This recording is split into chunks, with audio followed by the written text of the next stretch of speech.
मित्रांनो, नमस्कार मित्रांनो, मी समाधान महाजन.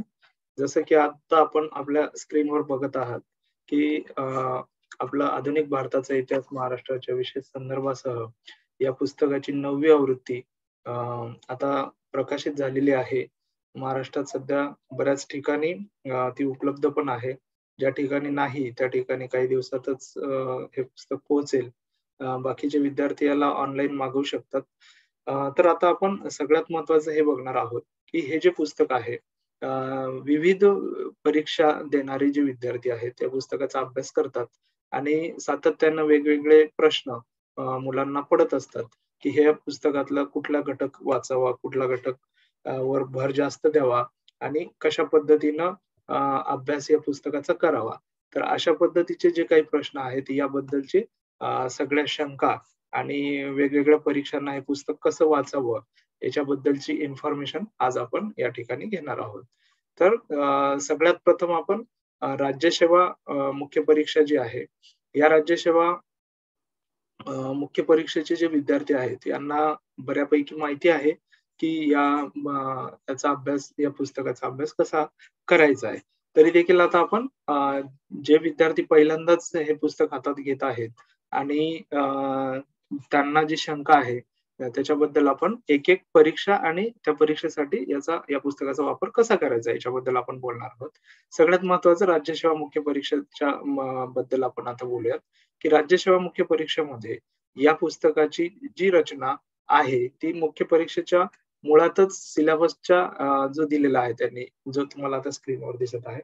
तर 1.1 पासून तर 1.13 पर्यंत जो काही सिलेबस आहे, हा राज्यसेवा मुख्यच आहे आणि मुळातच हा जो अभ्यासक्रम आहे, हा सगळा अभ्यासक्रम हा सर्व परीक्षांना म्हणजे कंबाईन त्याच्यानंतर गट क, अगदी यू या सगळ्या घटकांना कव्हर करणारा असा हा सिलेबस आहे. तर या सिलेबस प्रमाणेच या पुस्तकाची रचना आहे. त्यामुळे सगळ्यात महत्त्वाचं काय, की राज्यसेवा पूर्वचा अभ्यास करताना आपण जे घटक स्किप करतो. फॉर एक्झाम्पल हा स्वातंत्र्योत्तर भारताचा हा जो पार्ट आहे आणि दुसरा हा 1.13 महाराष्ट्राचा सांस्कृतिक वारसा. हे 2 घटक आपण राज्यसेवा पूर्वला वाचत नाही. तर ते आपण यावेळी राज्यसेवा मुख्य परीक्षेच्या वेळेस याच्यावर आपण सुरुवात करताना या 2 घटकांवर सुरुवात करणं गरजेचं आहे. कारण आपण पूर्व परीक्षेसाठी ते स्किप करत असतो. आता जे विद्यार्थी फक्त राज्यसेवा पूर्व परीक्षा देणार आहेत, अशा विद्यार्थ्यांसाठी आता हे जे आहे, ही आपल्या पुस्तकाची इंडेक्स आहे. तो जो आपण बघितला तो सिलेबस होता. तर सुरुवात करताना राज्यसेवा पूर्व परीक्षेसाठी जी फक्त एक्सक्लुझिव्हली प्रिलिमसाठी आपण बोलूयात आता राज्यसेवा पूर्वसाठी. तर याच्यामध्ये जुन्या विद्यार्थ्यांना माहिती आहे. नवीन विद्यार्थ्यांना सांगण्याची गोष्ट अशी आहे, की याच्या आधीचं जे 7व्या एडिशन पर्यंतचं पुस्तक होतं, त्याचं स्ट्रक्चर वेगळं होतं. त्याची जी सिक्वेन्स होती ती वेगळी होती. परंतु 8व्या-9व्या एडिशनमध्ये आणि ही आता 9व्या एडिशनमध्ये याची जी सिक्वेन्स आहे, या सिक्वेन्स प्रमाणेच आपल्याला हे पुस्तक वाचायचं आहे. त्यामुळे कुठून सुरू करू हा प्रश्न सरळ तुम्ही 1.1 पासून स्टार्ट करा. फक्त आता राज्यसेवा पूर्वमध्ये याच्यातला कुठला घटक स्किप करायचा आहे तर बघा 1.1 ब्रिटिश सत्तेची भारतात स्थापना हा पूर्ण वाचायचा आहे. आधुनिक भारताचं याच्यामध्ये शिक्षण आणि वृत्तपत्र, रेल्वे, टपाल ह्या ज्या गोष्टी आहेत ह्या पूर्ण वाचायच्या आहेत. प्रबोधन काळ पूर्ण वाचायचा आहे. याच्यामध्ये अर्थव्यवस्था जो आहे हा पूर्ण वाचायचा आहे. अलीकडे कंबाईनला देखील याच्यावर प्रश्न आलेत. म्हणजे आपण जेव्हा असं म्हणतो की अ, राज्यसेवा मुख्य हा घटक वेगळा आहे, तर तसं काही नाही. जे राज्यसेवा मुख्य जे आहे, हे खरं तर सर्व अभ्यासक्रम कव्हर करणारा घटक आहे. त्यामुळे राज्यसेवा मुख्यच्या घटकातीलच जो सिलेबस आहे, त्याच्यावर आधारित प्रश्न हे कंबाईनमध्ये आपल्याला दिसले. जसे की आता अर्थव्यवस्थेवर प्रश्न आलेला आहे. राष्ट्रवादाचा अभ्यास करायचा आहे. उठाव जे आहेत वेगवेगळे करायचे आहेत. हा जो गांधी युगातील राष्ट्रीय चळवळ आहे याचा अभ्यास करायचा आहे. घटनात्मक विकास करायचा आहे. सांप्रदायिकता करायचा आहे. सत्तेचं हस्तांतरण करायचं आहे. आता फक्त राज्यसेवा पूर्व आणि कंबाईन पूर्व किंवा गटक पूर्व यांनी या पुस्तकातला सगळ्यात महत्वाचा जो स्वातंत्र्योत्तर भारत आहे, हा तुम्ही पूर्वसाठी स्किप करू शकता. म्हणजे हा पार्ट न वाचता तुम्ही पुढे जाऊ शकता. म्हणजे पहिले 10 चॅप्टर, त्यानंतर 12वा अत्यंत महत्वाचा चॅप्टर आहे. याच्यामध्ये सगळे समाज सुधारक कव्हर होत आहेत. जे की राज्यसेवा आणि कंबाईनला देखील महत्वाचे आहेत. आणि सांस्कृतिक वारसा हा सांस्कृतिक वारसा कंबाईनला वाचणं आवश्यक आहे असं मला वाटतं, कारण याच्यावरही काही प्रश्न बनतात. पण तुम्ही राज्यसेवा प्रीला आणि हा 13वा आणि 11वा चॅप्टर तुम्ही स्किप करू शकता. आता कंबाईन देणारी जे माझे मित्र आहेत, यांना बऱ्याच प्रश्न असतात, की हे पुस्तक आम्ही वाचायचं कसं आणि काय? तर यांचे जे प्रश्न आहेत ते आपण एक-एक बघूयात, की सगळ्यात महत्त्वाचं, की या पुस्तकामध्ये महाराष्ट्र कव्हर होतो का? तर सगळ्यात महत्त्वाचं त्यांना मी सांगू इच्छितो, की या पुस्तकामध्ये ॲब्सोल्युटली महाराष्ट्र कव्हर होतो. याचं नावच आपण महाराष्ट्राच्या विशेष संदर्भासह जेव्हा देतोय, तर त्यावेळी प्रत्येक ठिकाणी म्हणजे ज्या वेळी आपण अ, एखादी भारताचा घटक ॲड करतोय, त्या-त्यावेळी आपण महाराष्ट्राचा घटक देखील ॲड केलेला आहे. आता उदाहरणच जर आपल्याला बघायचं म्हटलं, तर याच्यामध्ये बघा, गांधी युगातील राष्ट्रीय चळवळ आणि डॉक्टर बाबासाहेब आंबेडकरांचा अस्पृश्यतेबाबतचा दृष्टिकोन 1.7 हे जे चॅप्टर आहे, इथे बघा असहकार चळवळ, महाराष्ट्रातील असहकार चळवळ, सविनय कायदेभंग, महाराष्ट्रातील सविनय कायदेभंग. त्यानंतर चले जाव चळवळ, महाराष्ट्रातील चले जाव चळवळ. हे प्रत्येक ठिकाणी, प्रत्येक चॅप्टरमध्ये ह्या गोष्टी आहेत. जिथं भारत आहे, त्या ठिकाणी महाराष्ट्र हा घटक आलेलाच आहे. म्हणजे जर आपण 1857 चा उठाव बघितला, तर या ठिकाणी बघा 1857 च्या आधीच्या महाराष्ट्रातील उठाव.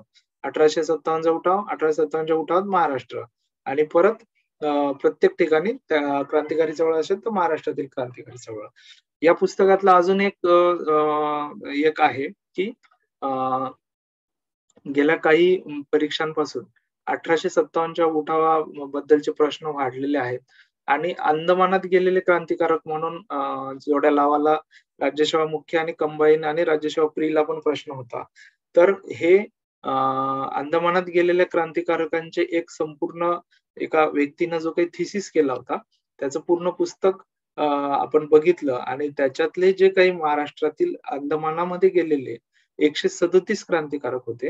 हे 137 क्रांतिकारकांची पूर्ण यादी या पुस्तकामध्ये आपण दिली आहे, जी की पहिल्यांदाच एखाद्या पुस्तकामध्ये इन्क्लूड झाली आहे. याच्या आधी तुम्हाला ते एकत्र एकाच ठिकाणी 137 लोकं वाचायला भेटले नसतील. पण या ठिकाणी आपण अंदमानात गेलेले जे सर्व क्रांतिकारक होते आणि दुर्दैवाने हे 137 लोकं अंदमानात गेल्यानंतर हे तिकडंच शहीद झालेले आहेत. ही लोकं वापस आलेली नाहीयेत.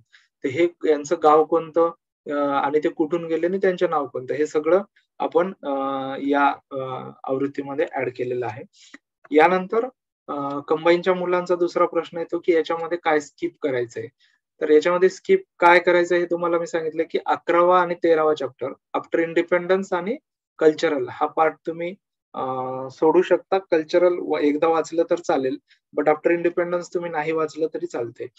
कुठल्या सिक्वेन्सने हे पुस्तक वाचायचंय असा आणखी एक प्रश्न असतो.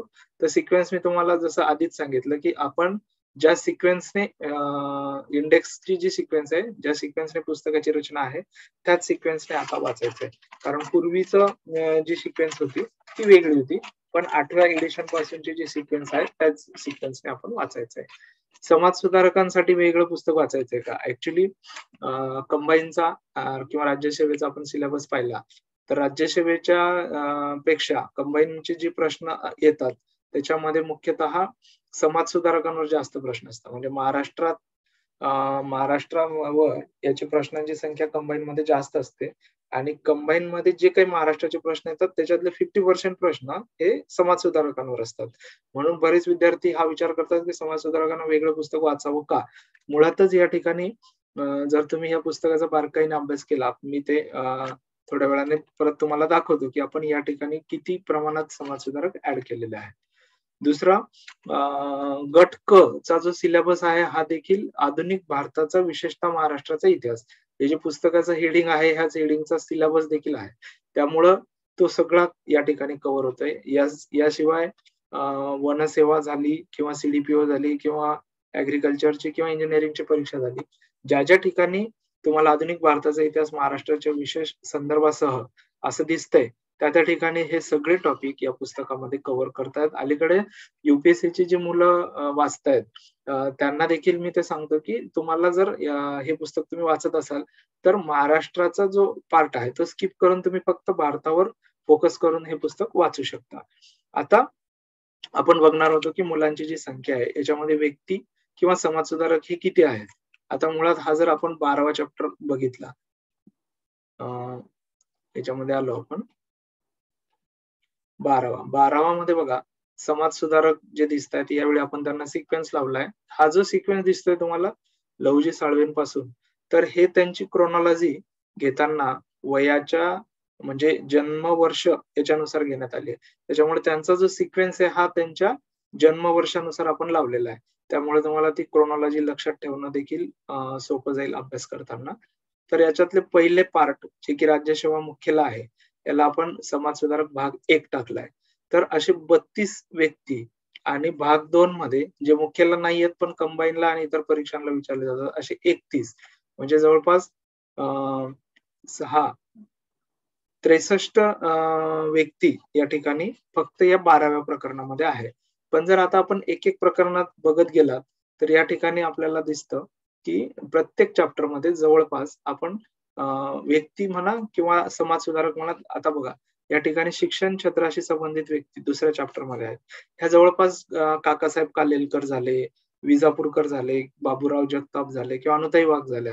ह्या 5-6 व्यक्ती या ठिकाणी ॲड आहेत. वृत्तपत्र संबंधित व्यक्तीमध्ये भीमजी पारेख, गणपत कृष्णाजी, जावजी दादाजी चौधरी या 6 व्यक्ती म्हणजे ह्या दुसऱ्या प्रकरणामध्ये 12 व्यक्ती ॲड आहेत. प्रबोधन काळामध्ये जसं आपण येतो, प्रबोधन काळामध्ये प्रत्येक ठिकाणी म्हणजे इथं राजाराम मोहन राय आहे. यांच्यासोबत देवेंद्रनाथ टागोर, केशवचंद्र सेन, पुढे स्वामी विवेकानंद, त्यानंतर सत्यशोधक समाज जर आपण पाहिला तर या ठिकाणी भालेकर झाले किंवा ज्ञानोबा ससाणे झाले. या सगळ्या व्यक्तींचा इन्फॉर्मेशन या ठिकाणी आपण दिलेली आहे.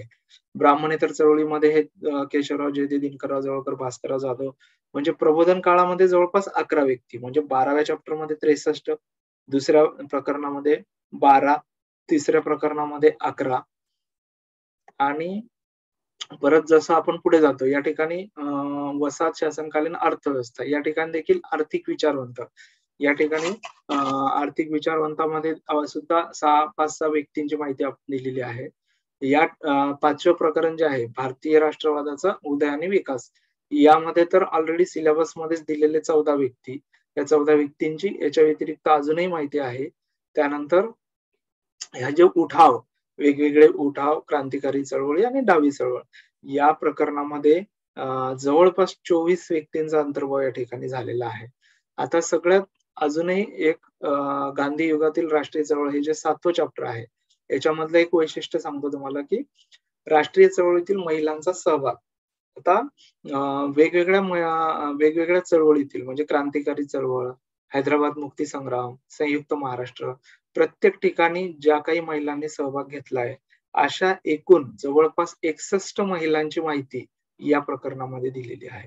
आणि सेम जर आपण 11वं प्रकरण पाहिलं, तर 11व्या प्रकरणामध्ये स्वातंत्र्योत्तर भारतामध्ये स्त्रीमुक्ती चळवळीची वाटचाल आणि महिला चळवळ. तर ह्या महिला चळवळीमध्ये 15 महिलांची माहिती आपण दिली आहे.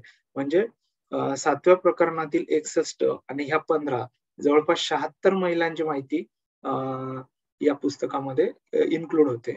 म्हणजे जर सगळे हे समाजसुधारक आणि प्रत्येक चॅप्टरमध्ये इन्क्लूड असलेल्या व्यक्ती आणि समाजसुधारक हे सगळं जर आपण बघितलं तर जवळपास 250च्या वर हा आकडा जातोय. आणि त्यामुळे तुम्हीच सांगाल की वेगळं पुस्तक वाचायची गरज याला आहे की नाही आहे. तर अशा पद्धतीनं हे सगळं कव्हर होतंय.